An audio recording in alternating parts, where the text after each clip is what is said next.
News 7 தமிழில் 8 மணி செய்திகளை வழங்குவதற்காக நான் லலிதா.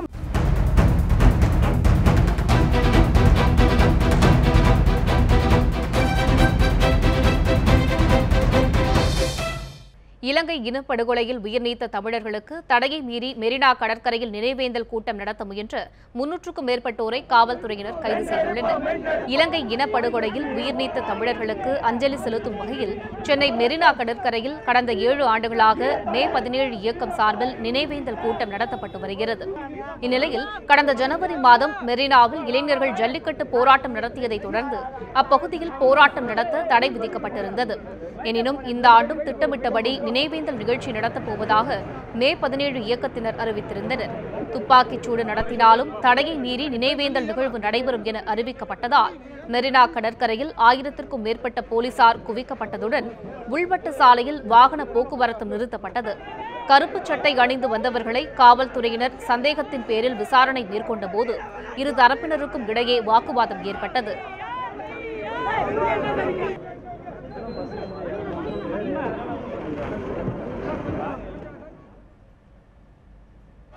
இதனிடையே தடையை மீறி நினைவேந்தல் நிகழ்ச்சிக்கு முழக்கமிட்டபடி வந்த தமிழக வாழ்வுரிமை கட்சி தலைவர் வேல்முருகனை போலீசார் கைது செய்தனர். அப்போது இரு தரப்பினரிடையே தள்ளுமுள்ளு ஏற்பட்டதால் பரபரப்பு நிலவியது.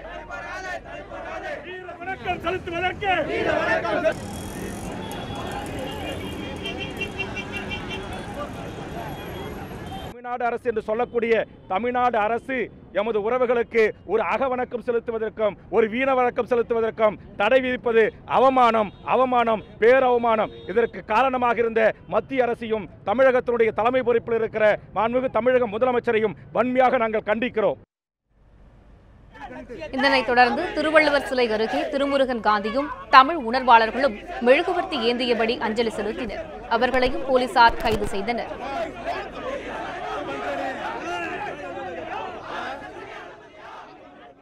இது மெழுகுவர்த்தி அல்ல, எடப்பாடி அரசுக்கு வைத்த தீ கொல்லி, மோடி அரசுக்கு வைத்த கொல்லி. இந்த மோடி அரசை வீழ்த்துவோம். தமிழின விரோத எடப்பாடி அரசை வீழ்த்துகின்ற வேலையை மே 17 இயக்கமும் தோழமை இயக்கங்களும் செய்யும். நாங்கள் நிச்சயமாக இந்த அரசை வீழ்த்துவோம். மோடியினுடைய கைக்கூலி அரசாக இருக்கக்கூடிய இந்த அரசு வீழ்த்தப்படும். நாங்கள் தான் தமிழகத்தினுடைய எதிர்க்கட்சிகளாக இருப்பது இயக்கங்கள். இங்கே எதிர்க்கட்சி என்பது இங்கே செத்து விட்டது. எதிர்க்கட்சிகள் இங்கே ஆளும் கட்சிகளுக்கு கைக்கூலியாக இருக்கின்றன. பாரதிய ஜனதாக்கு கைக்கூலி வேலை பார்க்கக்கூடிய அதிமுக திமுகவை அப்புறப்படுத்திவிட்டு இயக்கங்கள் இந்த அரசாட்சியை முன்னெடுத்து செல்லும். எந்த பொறுப்பிலும் இல்லாத முன்னாள் முதல்வர் ஓ பன்னீர்செல்வத்தை சந்திக்கும் பிரதமர் மோடி விவசாயிகள் பிரச்சினை குறித்து விளக்குவதற்காக தம்மை சந்திக்க நேரம் ஒதுக்க மறுப்பதாக திமுக செயல் தலைவர் மு க ஸ்டாலின் கூறியுள்ளார். ஆனால் இந்த குற்றச்சாட்டு அரசியல் உள்நோக்கம் கொண்டது என தமிழக பாஜக தலைவர் தமிழிசை சவுந்தரராஜன் மறுப்பு தெரிவித்துள்ளார். இருவரது கருத்தையும் தற்போது காண்போம். எதிர்கட்சி தலைவர்கிற முறையில தமிழகத்தில் இருக்கக்கூடிய எல்லா கட்சியுடைய தலைவர்களையும் ஒருங்கிணைத்து அனைத்து கட்சி கூட்டத்தை நாம் கூட்டினோம். அந்த கூட்டத்தில் விவசாயிகளுடைய பிரச்சனைகளை மையமாக வச்சு பல தீர்மானங்களை நிறைவேற்றினோம்.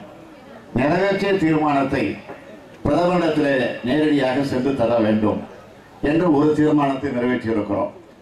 ஆக எல்லா கட்சியினுடைய தலைவர்களையும் நீங்கள் சந்திக்க கூட வேண்டாம். அவர்கள் அனைவரின் சார்பில் எதிர்கட்சி தலைவர்கள் முறையிலே நான் வருகிறேன். ஆக என்னை நீங்கள் சந்திக்க வேண்டும். அந்த கோரிக்கை மனுவை நான் உங்களிடத்தில் தர வேண்டும் என்று பல முறை பல நாட்கள் அவரிடத்தில் மன்றாடி அதற்காக காத்திருந்தோம். ஆனால் எந்த பதிலும் பிரதமருடைய இல்லத்திலிருந்து பிரதமருடைய அலுவலகத்திலிருந்து வரவில்லை. பிரதமர் யாரை சந்திக்கிறார், இவரை சந்தித்தாரே அவரை சந்திக்கவில்லையே என்று குற்றம் சாட்டுவது சரியல்ல. பிரதமருக்கு தெரியும் யாரை எந்த சூழ்நிலையில் எப்படி சந்திக்க வேண்டும் என்பதற்காக. நமது பிரதமரை பொறுத்தமட்டில் யாரையும் சந்திக்க மாட்டேன் என்று சொல்லவில்லை. அடித்தட்டு மக்களையும் அவர் சந்திக்கிறார். இன்று தமிழகத்தில் இருந்து சென்ற பஞ்சாயத்து பிரதிநிதிகளை சந்தித்திருக்கிறார். நேற்றைய தினம் MS சுவாமிநாதன் அவர்களை சந்தித்து விவசாயத்தில் இந்த நாடு எவ்வளவு முன்னேற்றம் அடைய வேண்டும் என்பதை மிக ஆதங்கப்பட்டு சொல்லி இருக்கிறார். அதனால் பிரதமர் மீது வைக்கப்படும் இந்த குற்றச்சாட்டுகள் அரசியலுக்காக வைக்கப்படும் குற்றச்சாட்டுகளை தவிர வேறு அல்ல என்பது எனது கருத்து. தமிழகத்தில் உள்ளாட்சி தேர்தலுக்கு முன்பாக சட்டமன்ற தேர்தல் வரும் என தேமுதிக தலைவர் விஜயகாந்த் தெரிவித்துள்ளார். திருநெல்வேலியில் நடைபெற்ற திருமண நிகழ்ச்சி ஒன்றில் கலந்து கொண்ட விஜயகாந்த் பின்னர் செய்தியாளர்களிடம் பேசினார். அப்போது தமிழகத்தில் கல்வி சீர்கெட்டிருப்பதற்கு திமுகவும் அதிமுகவுமே காரணம் என குற்றம் சாட்டினார். ரஜினி தனது நல்ல நண்பர் என தெரிவித்த விஜயகாந்த் அரசியல் எதிர்ப்புகள் குறித்து அவர் கவலைப்படக்கூடாது எனவும் குறிப்பிட்டார். ஊழல் குற்றச்சாட்டுக்கு உள்ளான கார்த்தி சிதம்பரம் லண்டனுக்கு சென்றது குறித்த கேள்விக்கு பதிலளித்த விஜயகாந்த் ஊழல் செய்தவர்களுக்கு வெளிநாடுகள்தான் புகலிடமாக உள்ளதாகவும் தெரிவித்தார். மின்னணு வாக்குப்பதிவு இயந்திரத்தில் முறைகேடு நடத்த முடியாது என்றும் விஜயகாந்த் தெரிவித்தார்.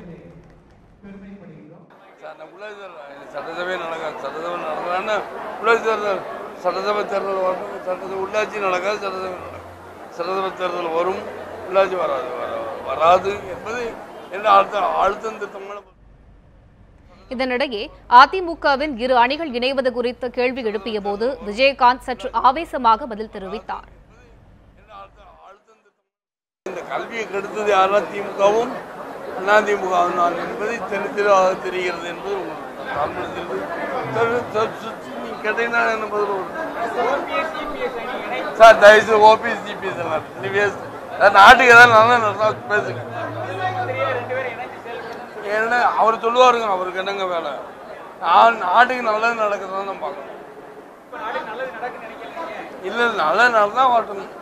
ஓபிஎஸ் என்னமோ ஓபிஎஸ் சொன்னாராம், நம்ம அம்மா என்ன அம்மா என்ன அம்மா ஏதாவது சொன்னேன் எனக்கு கோவம். அம்மா என்ன அம்மா சமாதியில போய் விடுறாங்க.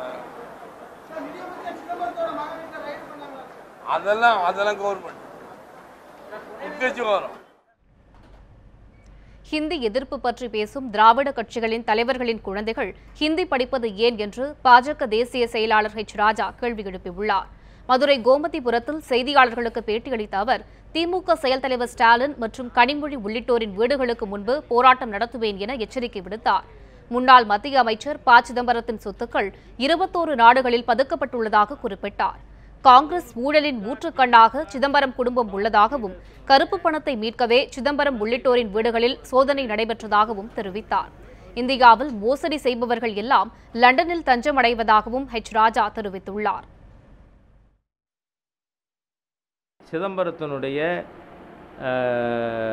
ஊழல்கள் ஒன்றொன்றாக இப்பொழுது அந்த குடும்ப ஊழல் வெளிவந்து கொண்டிருக்கிறது. ஆரம்ப காலத்திலே ஃபேர் க்ரோத் ஃபைனான்ஷியல் சர்வீசஸ் லிமிடெடினுடைய பங்குகளை அது 900 ரூபாய்க்கு மேலே மார்க்கெட்டில் விற்பனையாகி கொண்டிருக்கும் பொழுது ஃபேஸ் வேல்யூவான 10 ரூபாய்க்கு மனைவின் பேரில் பங்கு வாங்கியவர் சிதம்பரம். அதிமுகவில் பிளவு ஏற்படவில்லை எனவும் இரு அணிகளுக்கும் கருத்து வேறுபாடு மட்டுமே உள்ளது என்றும் மக்களவை துணை சபாநாயகர் தம்பிதுரை தெரிவித்துள்ளார். கிருஷ்ணகிரி மாவட்டம் ஓசூர் அடுத்த சூலகிரியில் குடிநீர் சேமிப்பு குறித்த ஆலோசனைக் கூட்டம் நடைபெற்றது. இதில் மக்களவை துணை சபாநாயகர் தம்பிதுரை, கால்நடைத்துறை அமைச்சர் பாலகிருஷ்ணா ரெட்டி உள்ளிட்டோர் கலந்து கொண்டனர். இதனைத் தொடர்ந்து சூலகிரி பேருந்து நிலைய வளாகத்தில் பொதுமக்களுக்கு மோர் மற்றும் இளநீரை தம்பிதுரை வழங்கினார். பின்னர் செய்தியாளர்களை சந்தித்த அவர் அதிமுகவில் பிளவு ஏற்படவில்லை எனவும் இரு அணிகளுக்கு இடையே கருத்து வேறுபாடு மட்டுமே உள்ளதாகவும் கூறினார். பொதுக்குழுவால் தேர்ந்தெடுக்கப்பட்ட சசிகலாவை தனிப்பட்ட முறையில் யாரும் ஒதுக்கி வைக்க முடியாது என தெரிவித்த தம்பிதுரை, சசிகலா குடும்பத்தினர் கட்சியிலிருந்து தாங்களாகவே ஒதுங்கி இருக்கின்றனர் என்றும் குறிப்பிட்டார். எங்களுக்குள்ள பிளவு என்பது கிடையாது. சில கருத்துவாடு சேர்ந்து நாங்களாம் ஒன்றுபடுவோம். நான் தலைவருடைய 100ஆண்டு விழா இப்போ கொண்டாடுகின்ற வேலையிலே பிறகு அம்மாவுடைய ஆட்சி இன்னும் வலிவாக இருக்கின்ற அந்த ஆட்சியானது மேலும் மேலும் சிறப்பதற்காக நாட்டை பணியாற்றுவதற்காக அந்த அடிப்படையில் தான் இருக்கிறோமே தவிர அதை தான் நம்ம சீர்தூக்கி நாம் பார்க்க வேண்டிய நிலையில் இருக்கோம். மற்ற பிரச்சனைகள்லாம் பேசி தீர்த்து கொள்ள வேண்டியவை. நாங்கள் எல்லாம் நண்பர்கள் தான். மைத்திரன் எங்களோட நண்பர் தான். நாங்கள் எங்களுடைய கழகத்தின் உறுப்பினர் தான். அவர் நாடாளுமன்ற புரட்சித் தலைவி அம்மா அவர்கள் உருவாக்கப்பட்டவர் தான். ஆகவே இதெல்லாம் எங்களுக்குள் பேசி தீர்த்து கொள்வோம். விளம்பரத்திற்காக குளங்களை தூர்வாரும் ஸ்டாலின் அணைகளை தூர்வார முன்வருவாரா என உள்ளாட்சித்துறை அமைச்சர் SP வேலுமணி கேள்வி எழுப்பியுள்ளார். பொள்ளாச்சி ஆழியாறு அணையில் விவசாயிகள் பயன்பாட்டிற்கு வண்டல் மண் எடுக்கும் நிகழ்ச்சி நடைபெற்றது. இதனை உள்ளாட்சித்துறை அமைச்சர் SP வேலுமணி தொடங்கி வைத்தார். பின்னர் செய்தியாளர்களிடம் பேசிய அவர் திமுக செயல் தலைவர் மு க ஸ்டாலின் சுய விளம்பரத்திற்காக குளங்களை தூர்வாரி வருவதாக விமர்சித்தார். மேலும் குளங்களை தூர்வாரும் ஸ்டாலின் ஆழியாறு அணையை தூர்வார முன்வருவாரா என்றும் அமைச்சர் SP வேலுமணி கேள்வி எழுப்பியுள்ளார். ஸ்டாலின் வந்து எந்த இந்த அன்னைக்கு வர சொல்லுங்க, நாங்களும் ஒரு இது ஒதுக்கி கொடுக்குறோம், வந்து தூர்வார சொல்லுங்க, வந்து அதாவது இது அந்த பத்திரிகையோடு அது முடிஞ்சு போச்சு, வர சொல்லுங்க. அவங்களுக்கு வந்து எத்தனை ஏக்கரா வேணாலும் இந்த குளங்க இருக்குது, எத்தனை குளங்கள் நமக்கு நிறைய குளம் வச்சிருக்கோம்ல, எத்தனை குளங்கள் வேணும் நாங்கள் ஒதுக்கி தரோம், வர சொல்லுங்க தூர்வாரிட்டு. வந்து சும்மா வந்து டெய்லி வந்து ஏதாவது பத்திரிகையில் ஒரு செய்தி கொடுத்துட்டு இருந்தால் இதெல்லாம் நம்ம பார்த்துருக்கிறோம். உங்களுக்கு தெரியும் மத்தியிலும் மாநிலத்தில் அவங்க ஆட்சியில் இருந்தாங்க, அப்போ எத்தனை குளம் எடுத்தீங்க, என்ன பண்ணீங்க? இப்போ வந்து ஏதாவது ஒரு அதாவது அவருக்கு வந்து ஏதாவது குறுக்கு வழியில் ஆட்சிக்கு வரணும்.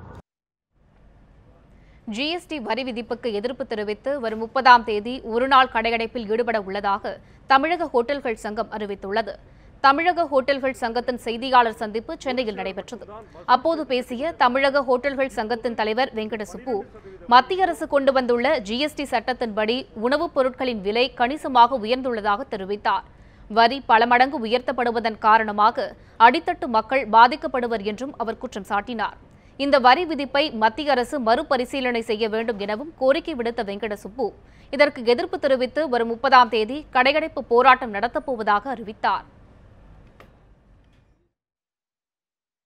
இந்த வரி விதிப்பின் காரணமாக குறைந்தபட்சம் 10% 12% 18% வரையும் உணவுப் பொருளுடைய விலை உடனடியாக உயர இருக்கிறது. இந்த வரி விதிப்பை பொதுமக்களிடமிருந்து வசூல் செய்து மத்திய அரசுக்கு செலுத்த வேண்டும் அல்லது மாநில அரசுக்கு செலுத்த வேண்டும். ஆகவே இந்த வரி உயர்வை உடனடியாக மறுபரிசீலனை செய்ய வேண்டும் என்று மத்திய அரசை கேட்டுக்கொள்கிறோம். இதனிடையே ஆன்லைன் வர்த்தகத்தை கண்டித்து தமிழகத்தில் வரும் 30ஆம் தேதி மருந்தகங்கள் மூடப்படும் என அறிவிக்கப்பட்டுள்ளது. திருச்சியில் இன்று நடைபெற்ற தமிழ்நாடு மருந்து வணிகர்கள் சங்கத்தின் ஆலோசனைக் கூட்டத்திற்கு பின்னர் இந்த போராட்ட அறிவிப்பு வெளியிடப்பட்டுள்ளது. காவிரி மேலாண்மை வாரியத்தை அமைக்க வேண்டும் என்பன உள்ளிட்ட பல்வேறு கோரிக்கைகளை வலியுறுத்தி திருச்சியில் விவசாயிகள் ரயில் மறியல் போராட்டத்தில் ஈடுபட்டனர். திருச்சி இனாம்குளத்தூர் ரயில் நிலையத்தில் திரண்ட காவிரி உரிமை மீட்புக் குழு விவசாயிகள் அங்கு வந்து திருநெல்வேலி மயிலாடுதுறை பயணியர் ரயிலை மறித்து போராட்டத்தில் ஈடுபட்டனர். ரயில் என்ஜினில் ஏறிய விவசாயிகளை காவல்துறையினர் கீழே இறக்கினர். இதனால் ரயில் தண்டவாளத்தில் அமர்ந்த விவசாயிகள் ஒற்றை தீர்ப்பாய சட்ட முன்வடிவை திரும்பப் பெற வேண்டும், கர்நாடகத்தில் காவிரி ஆற்றில் புதிய அணை கட்டுவதை தடுத்து நிறுத்த வேண்டும் என்பன உள்ளிட்ட கோரிக்கைகளை வலியுறுத்தி முழக்கமிட்டனர். மறியல் போராட்டத்தில் ஈடுபட்ட 100க்கும் மேற்பட்ட விவசாயிகளை காவல்துறையினர் கைது செய்தனர். இந்த போராட்டத்தால் திருநெல்வேலி மயிலாடுதுறை பயணியர் ரயில் 20 நிமிடம் தாமதமாக புறப்பட்டு சென்றது. வறட்சி பாதித்த அனைத்து நஞ்சை புஞ்சை பகுதிகளுக்கும் நடாத விவசாய நிலங்களுக்கு ஏக்கருக்கு 15,000 இழப்பீடும் ஒட்டுமொத்தமாக வழங்க வேண்டும். உடனடியாக மாநில அரசு மத்திய அரசை வலியுறுத்தி ஒற்றை தீர்மானத்தை ரத்து செய்ய முழு முயற்சி எடுக்க வேண்டும். திருட்டு விசிடிக்கு எதிராக 30ஆம் தேதி நடைபெறவிருந்த வேலைநிறுத்த போராட்டம் வாபஸ் பெறப்படுவதாக தமிழ் திரைப்பட தயாரிப்பாளர் சங்க தலைவர் விஷால் அறிவித்துள்ளார். திருட்டு விசிடி ஒழிப்பு, இணையத்தில் புதிய படங்கள் வெளியாவதை தடுத்தல் உள்ளிட்ட கோரிக்கைகளை வலியுறுத்தி மே 30ஆம் தேதி வேலைநிறுத்தம் நடைபெறும் என்று தமிழ் திரைப்பட தயாரிப்பாளர் சங்க தலைவர் விஷால் ஏற்கனவே அறிவித்திருந்தார். அன்று திரையரங்குகள் மூடப்பட்டு சினிமா படப்பிடிப்பும் நடைபெறாது என்றும் அவர் கூறியிருந்தார். இந்நிலையில் இன்று சென்னையில் திரைப்பட தயாரிப்பாளர்கள் சங்க அவசர ஆலோசனைக் கூட்டம் நடைபெற்றது. கூட்டத்திற்கு பின்னர் செய்தியாளர்களிடம் பேசிய விஷால் வேலைநிறுத்த அறிவிப்பை திரும்பப் பெற்றுக் கொள்வதாக கூறியுள்ளார். நடிகர் ரஜினி பாரதிய ஜனதா கட்சியில் இணைந்தால் வரவேற்போம் என அக்கட்சியின் தேசிய தலைவர் அமித்ஷா தெரிவித்துள்ளார். தனியார் தொலைக்காட்சி ஒன்றிற்கு பேட்டியளித்த அவர் பாஜகவில் இணைவது குறித்து ரஜினிதான் முடிவு செய்ய வேண்டும் என குறிப்பிட்டார். நல்லவர்கள் அனைவரையும் வரவேற்க பாஜக தயாராக உள்ளதாகவும் அமித்ஷா தெரிவித்தார். குடியரசுத் தலைவர் தேர்தலில் பாஜக சார்பில் யாரை நிறுத்துவது என்பது குறித்து இன்னும் முடிவு எடுக்கப்படவில்லை என கூறிய அமித்ஷா இது பற்றி முதலில் கட்சிக்குள் விவாதிக்கப்படும் என குறிப்பிட்டார். RSS தலைவர் மோகன் பாகவத்தை குடியரசுத் தலைவர் தேர்தலில் நிறுத்த வேண்டும் என்ற சிவசேனாவின் கோரிக்கையை கட்சி ஏற்கனவே நிராகரித்து விட்டதாகவும் அமித்ஷா தெரிவித்துள்ளார். அடுத்த வாரம் பிரதமர் மோடியை நடிகர் ரஜினிகாந்த் சந்திக்க வாய்ப்புள்ளதாக ஆங்கில ஊடகங்களில் தகவல்கள் வெளியாகியுள்ளன. தனது ரசிகர்களுடனான சந்திப்பின் போது அரசியல் குறித்து முன்பு எப்போதும் இல்லாத அளவிற்கு அதிரடியாக ரஜினி பேசியது தமிழக அரசியலில் பரபரப்பை ஏற்படுத்தியுள்ளது. விரைவில் அவர் தமது அரசியல் பயணத்தை தொடங்கலாம் என்ற எதிர்பார்ப்பு நிலவி வருகிறது.